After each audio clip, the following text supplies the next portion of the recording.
Hello students, welcome back to class 9th English Literature Moments Chapter 2 The Adventure of Toto Part 2 written by Ruskin Bond.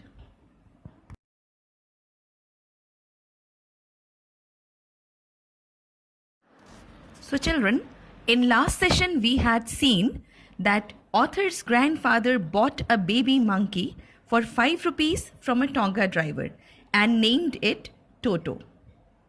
Toto's arrival was kept a secret from grandmother. Then later, keeping in view the mischievous nature of Toto, he was transferred to servant's quarter, where other pets were kept, but here also Toto created nuisance. So let's proceed. Grandfather was unsuccessful in explaining to the ticket collector that Toto was a monkey, not a dog.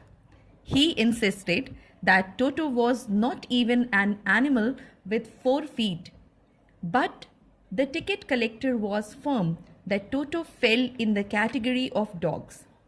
Grandfather had to pay 3 rupees for Toto's ticket.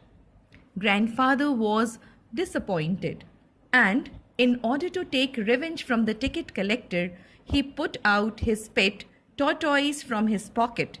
He asked if he was supposed to buy a ticket for it.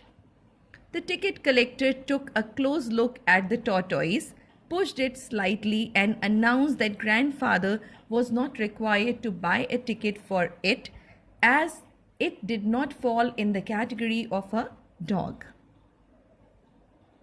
Then the writer's grandmother finally came to know of Toto's presence in the house. She allotted him space in the stable along with the family donkey Nana. On the first night in the stable, grandfather visited Toto.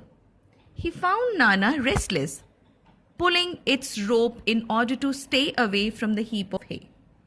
Grandfather hit Nana on the back in order to stop it. Nana jumped back with a jerk, and Toto was dragged along with her. So children, we have seen that Nana was actually not very happy with the arrival of Toto in the stable. In the winter season, Toto enjoyed having a warm bath.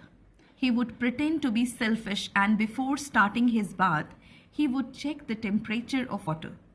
He would copy the writer and stepped into the tub, 1 foot at a time.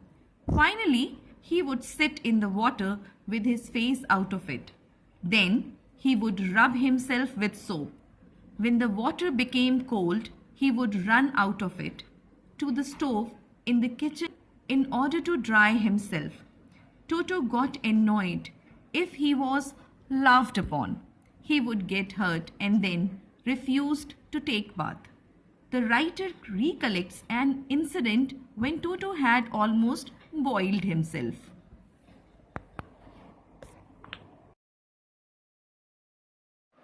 So let's see what he did.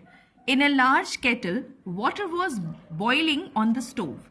Toto climbed up to the stove and removed the lid from it. He felt that the water was warm enough for him to take a bath. He entered the kettle with his head out of it. When the water started boiling, it became hot for Toto. He thought of coming out of the kettle, but as the temperature outside was cold for him, he stayed in it. Toto kept on jumping in the kettle for a while. It was when the writer's grandmother arrived that she took the half-boiled monkey out of the kettle. If there is a part in our brain that governs our ability to create mischief, then that part in Toto's brain was highly developed, as he had great capacity to do mischief. He was always busy doing mischief.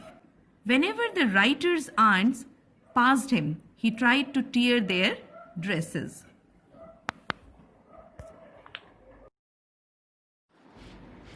The writer recollects another incident when Toto created a lot of mischief.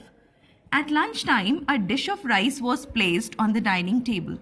When the family reached to eat, they found Toto eating it. The writer's grandmother screamed at Toto, and in response, he threw a plate at her. When his aunts tried to catch Toto, he threw a glass of water in their face. When the grandfather arrived, Toto left the place through a window with a dish of rice along with him. Toto remained out the entire afternoon. He sat on a branch of jackfruit tree, determined to eat all the rice.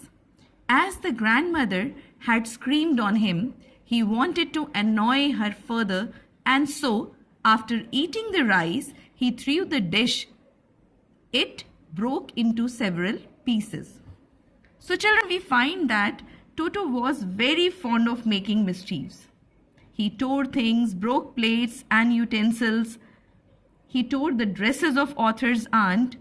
So, finally, grandfather realized that Toto was not suitable to be kept at home. They could not afford the frequent losses that he gave them. He tore clothes, curtain, wallpaper, broke dishes, so grandfather sold Toto back to the same Tonga driver for a sum of 3 rupees. Hope you all understood the explanation and enjoyed the session. Thank you.